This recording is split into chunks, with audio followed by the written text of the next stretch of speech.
1958 से लेके आज तक पाकिस्तान 22 बार IMF के पास जा चुका है। 1947 आज़ादी से लेके आज तक पाकिस्तान में बहुत सी हुकूमतें हैं, सब में इख्तलाफात भी बहुत थे, लेकिन एक चीज़ जो हर हुकूमत में कॉमन थी वो ये थी कि इक़्तिदार में आने के बाद जो पहला काम करती थी वो सीधा IMF के पास कर्ज़ के लिए जाती थी। पाकिस्तान का फ्यूचर IMF है। क्या पाकिस्तान IMF के बगैर सक्सेसफुल तरक्की की तरफ क्यों नहीं बढ़ सकता?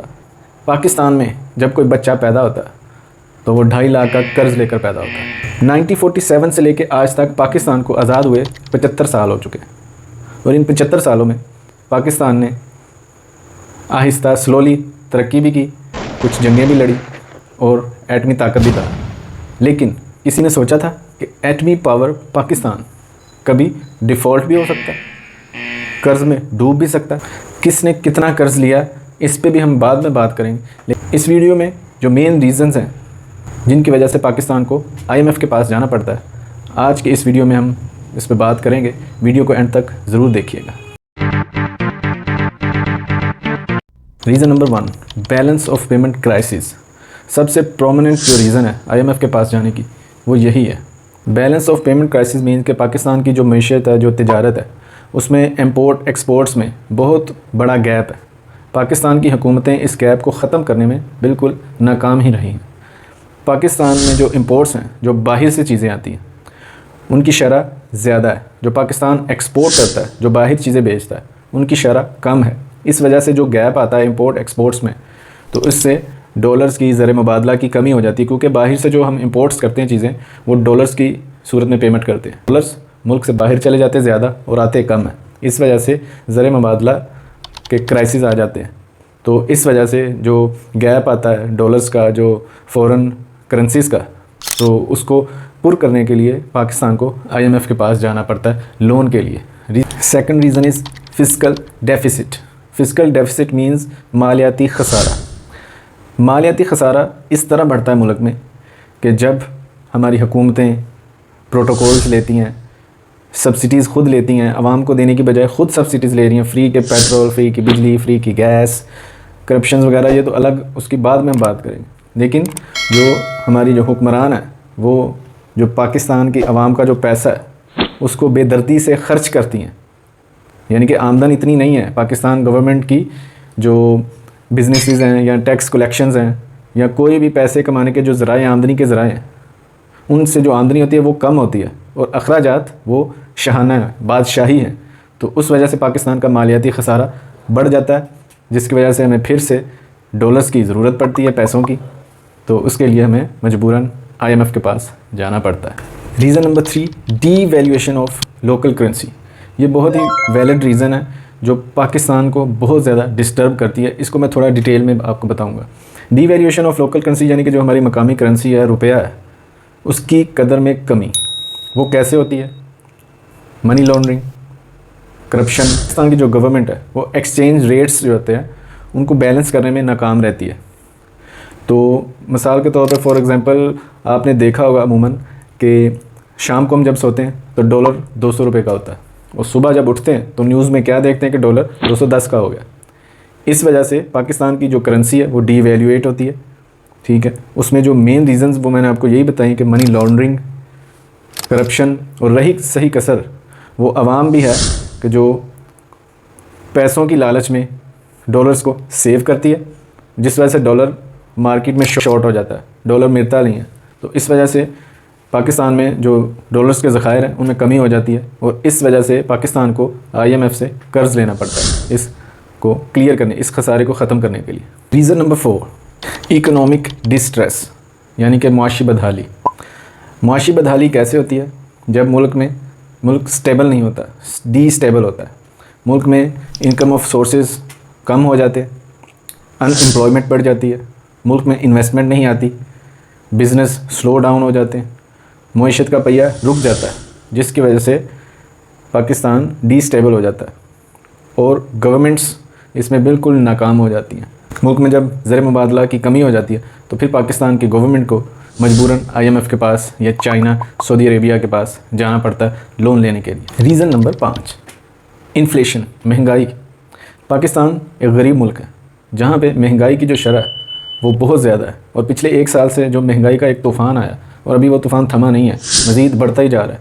तो इस वजह से पाकिस्तान की जो गवर्नमेंट है वो हाथ पांव तो बहुत मारती है लेकिन कर कुछ नहीं पाती। हाल ही में उन्होंने एक आटे की स्कीम निकाली जो कि सुनने में यही आया कि जो वो आटा था फ्री का, वो जानवरों को खिलाने के लायक भी नहीं था। तो ये तो हाल है पाकिस्तानी गवर्नमेंट का, जो बेकार की सब्सिडीज़ देती हैं और फिर टैक्सेस की सूरत में आवाम से ही निकाल लेती हैं। वो बिजली के बिल से निकाले, गैस के बिल से निकाले या किसी और तरीके से निकाले। तो जो आवाम के टैक्सेस से गवर्नमेंट पल रही है वो खुद चैन से खाते पीते हैं और आवाम महंगाई की वजह से भूखी मर जाती है। तो महंगाई की वजह से मुल्क में डिस्टेबलाइजेशन हो जाती है। तो उस वजह से भी गवर्नमेंट IMF के पास जाती है कर्ज़ लेने के लिए। Reason number 6, poor planning. Poor planning means यानी कि मिस मैनेजमेंट। जो काबिल लोग नहीं होते गवर्नमेंट के पास, जब काबिल MPs MNAs जिनको वो वजारतें देते हैं, यानी कि एक बंदा एक काम के काबिल नहीं है, उसे वहाँ पे बिठा दिया जाए तो वो मिस मैनेजमेंट ही करेगा। उसको उस काम के बारे में पता ही कुछ नहीं है तो वो क्या करेगा। तो इसको कहते हैं मिस मैनेजमेंट, और इस वजह से मुल्क फाइनेंशियली क्राइसिस का शिकार हो जाता है। यानी कि कोई भी पोस्ट, जब कोई वजारत किसी भी MP MNA को वो वजारत दी जाती है तो वो उस काम के काबिल अगर नहीं है, करप्शन करेगा। इस वजह से मुल्क में फाइनेंशियली क्राइसिस आते हैं और पाकिस्तान में फिर से डॉलर्स की कमी होती है, क्योंकि जब ये करप्शन करते हैं तो करप्शन को, ब्लैक मनी को वाइट मनी करने के लिए गोल्ड ख़रीद लेते हैं या फॉरेन करेंसीज ख़रीद लेते हैं। इस वजह से फाइनेंशियल क्राइसिस आ जाते हैं और फिर गवर्नमेंट के पास क्या बचता है, सिवाय IMF के पास जाना। Point number 7, political instability.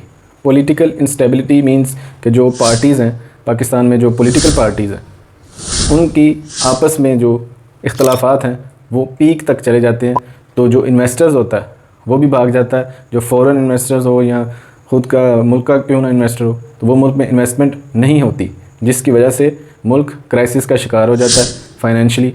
तो फिर इस क्राइसिस को ख़त्म करने के लिए जो गवर्नमेंट है उसको IMF के पास जाना पड़ता है।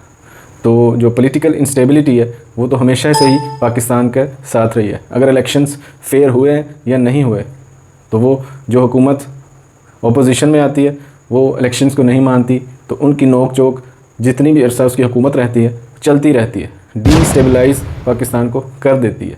इसकी वजह से पाकिस्तान आगे नहीं बढ़ पाता। Energy crisis. पाकिस्तान में तवानाई का भाई एक बहुत बड़ा बहरान है।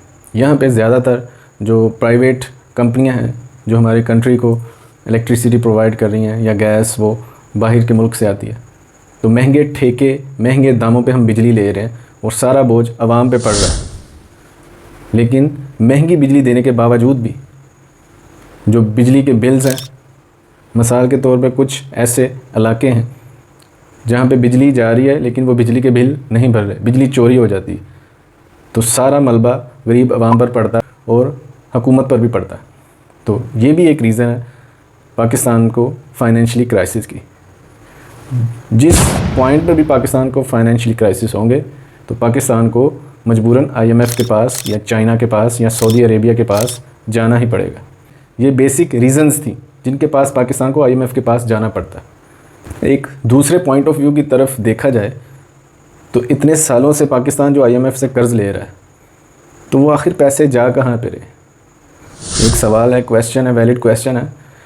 पाकिस्तान जब IMF से कर्ज़ लेता है तो अगर 1 साल बाद उसकी किस्त अदा करनी होती है तो पाकिस्तान चाइना से लेकर उसको अदा कर देता है और सूद जो इंटरेस्ट है वो खुद पे कर देता है। जब चाइना को देने की बात आती है सऊदी अरेबिया से ले लेते हैं, सऊदी अरेबिया को देने की बात आती है तो फिर IMF से मुआहदा कर लेते हैं। सबसे ज़्यादा जिस पार्टी ने कर्ज़ लिया है वो है GA भुट्टो का नारा लगाने वाली पाकिस्तान पीपल्स पार्टी, और उसके बाद वोट इज़्ज़त दो यानी कि नून लीग ने सबसे ज़्यादा IMF से कर्ज़ लिया, और फिर उसके बाद डिक्टेटर्स उन्होंने लोन लिया। तो बात यहाँ पे ये है दोस्तों कि जब तक इस कंट्री में मेरिट पे लोग असम्बलियों में नहीं आएंगे, जो मुल्क के साथ हकीकी मुखलस नहीं होंगे, तब तक ये मुल्क तरक्की नहीं कर सकता और इसी तरह दलदल में फंसता जाएगा। मेरी दुआ है अल्लाह इस मुल्क पे रहम फरमाए और हमें कर्ज से निजात दिलाए और नेक और मुखलिस हुक्मरान इस मुल्क को अता फरमाए। तो जो बेसिक चीज़ें मैंने आपको बताई आज कि क्या रीज़न्स हैं पाकिस्तान को IMF के पास जाना पड़ता है, तो वो रीज़न्स मैंने आपको बताई। आप भी अपने वैल्यूएबल कमेंट्स नीचे टाइप कीजिएगा और चैनल को सब्सक्राइब ज़रूर कीजिएगा, बेल आइकन को भी दबा दीजिएगा ताकि जो आने वाली नेक्स्ट वीडियोज़ हैं वो आप तक पहुँचती रहे।